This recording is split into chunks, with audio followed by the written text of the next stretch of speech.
Welcome into the In the Money podcast for Friday, April 19th at Keeneland. Tom Leach along with Jim Goodman, Keeneland's Director of Wagering Development. We'll take a look at the stake on the Friday card plus the late pick four. And that stakes race is the Grade 3 Hilliard Lions Double Dog Dare Stakes. Fillies and Mares going a mile and a 16th on the main track. Blue Prize would have been a huge favorite in there, but has scratched. So that will give us something different to think about. Where did you go now in the Double Dog Dare? Well, when I originally handicapped the race, I thought it was a two-horse race between Blue Prize and La Force, the Patrick Gallagher horse that has running four straight Grade 1s on the West Coast. And so I'm going to single La Force when we get to pick four. I think she is the class of the race with Blue Prize out. Blue Prize, of course, had a win on the Spinster last year, so had a win over Keeneland. La Force hasn't run outside of California, which is a question mark, and she's been off since the Breeders' Cup Distaff, where she ran a distant 8th to Monomoy Girl.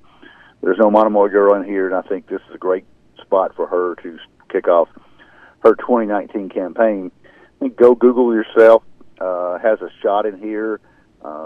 She's 1-for-1 at Keeneland, winning an optional claimer last spring, and has been in good form at Oaklawn and Fairgrounds, won a couple in a row, and almost has four in a row. So Go Google Yourself is one that has a shot. I think Electric Forest for Chad Brown out of the Rampart at Gulfstream probably has had a little time off, and this is her first start as a 4-year-old. Golden Award for Belmont has won 3 in a row, including a start as a 4-year-old. So I think those horses have a shot, but I'm going to take a stand here with La Force, the German horse coming from California. Yeah, I'm with you. I'm a little leery of the fact that that one venture out of California for the Breeders' Cup didn't work well. So I'm going to not single her. I'm going to add another horse. And if it wasn't for the fact that it was difficult to narrow down the other races of the pick four, I might even add more. But I'm going to add Electric Forest. It's Chad Brown, a lightly raced horse, so there's still a good bit of upside left. I talked to Jose Ortiz for an interview for the Today at Keeneland show. He said that last race was on him, that she got into trouble and he couldn't get out, and she might well have won that. Now, this is a stretch out for her to a mile and a 16th, farther than she's ever run, but she's by Curlin, so the distance shouldn't be a problem. So I think she's got a shot as well. And then Moonlit Garden and Go Google Yourself, the others that I would consider in there, but I'm just going to use two when we get to the pick four, which will start in the 7th race. It's a maiden 3-year-old filly test going 6.5 furlongs. And I went to Miss Moneypenny here for Larry Jones, who does well in the turf to dirt move. This horse making the second start.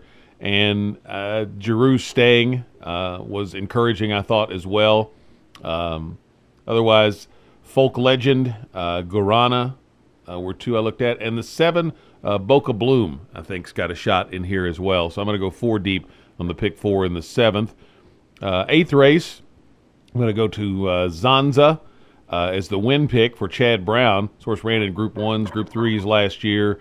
And he's very good bringing these horses over from Europe, obviously. But I'm going to use Amandine as well. And Ladies' Night for a price, I thought, had some back form up north that could be interesting in here. I could go even deeper, but to keep the ticket affordable, I'll stay with 3 there.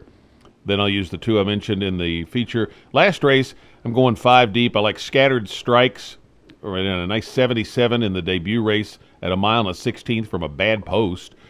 So there was a lot to like about posting a good number there. There were several in here that I thought were live. Lord Wimborne from the outside, not a great post, but this horse coming over for the Cassie Barn has worked well. Red Sorrel, the Rock says, and then Play the Kid down on the inside just because it's Pletcher, first time out. Debuting on turf's a little interesting. He doesn't do that often. So, but just on that barn angle, I'm going to throw that one in as well. So I'm going 5 deep in the last leg. 2, 3, 4, 7 with 2, 8, 12 with 3, 6 with 1, 6, 8, 11, 12. How about you? Okay, on the first leg, wide open, I think, maiden special weight. I'm going 4 deep here with Folk Legend for Charlie Lopresti, Miss Moneypenny, the horse you mentioned for Larry Jones, out of the Fairgrounds turf race. With a bad start, probably is going to move up here, but first time on dirt. Boca Bloom, the 7 for Neil Howard. And I'm going to use Private Message, kind of an unknown. Blair Jordan is not a big-time trainer, but this horse ran well at Tampa, got beat by two lengths in her debut. So Keeneland, $200,000 September sale purchase. So a $200,000 horse coming second time out has a shot. So I'll go 2, 4, 7, 10 there. And the second race, which I think is a wide-open allowance race, and that's why I end up singling the feature. I like Munchkin Money, the 1 horse for Brian Lynch, Lamari for Brad Cox, the 4, the 5 horse Sassy Little Lila for Brissett. I like the 8 horse Amandine for Jeff Mullins. And I went on the outside again with Zonza the 12, which is probably going to be the favorite. Chad Brown bringing a North American first-time starter over here. So 5 deep in the second leg with 1, 4, 5, 8, 12. And then with the scratch of Blue Prize in the 9th, I'm going to go ahead and take a stand with the German horse La Force for Patrick Gallagher. So that's the 6 horse singling there. Got a lot of money left for the last leg now that I'm singling the second leg. So I may just go ahead and hit the all button there. Don't know. A Scattered Strike, the horse that you like out of the Motion Barn, the Last Zip for Michael Stidham, and the Rock Says, the 8 horse for Stanley Huff, all have 77 and 78 buyer figures last time out. Might go ahead and add Red Sorrel, the 11, in there for a saver. And then maybe one of the first-time starters, possibly the one that B.J. Hernandez rides for Nepal Up for Pao Lopo. So I'm going to go probably 5 deep in there. Go ahead. I had the 6, 7, 8 originally. I'm going to add the 3 and the 11. So my ticket goes 2, 4, 7, 10 with 1, 4, 5, 8, 12 with 6 with 3, 6, 7, 8, 11, and I believe that's even $50. You know, on the Wednesday card, there are a couple of Wesley Ward 2-year-olds that were huge favorites. I thought this Friday card was real interesting. I didn't see a lot of I didn't see horses like that. I thought there were some really intriguing betting races all throughout the cards, especially with Blue Prize going out. That makes that a little more interesting. I agree, and we said off the air. I'll go ahead and do my shameful part. I hit the early pick 5 on Wednesday, and I spent $60, and I got back with 14 constellations. I got back $52. So it was rather chalky the first 5 races on Wednesday.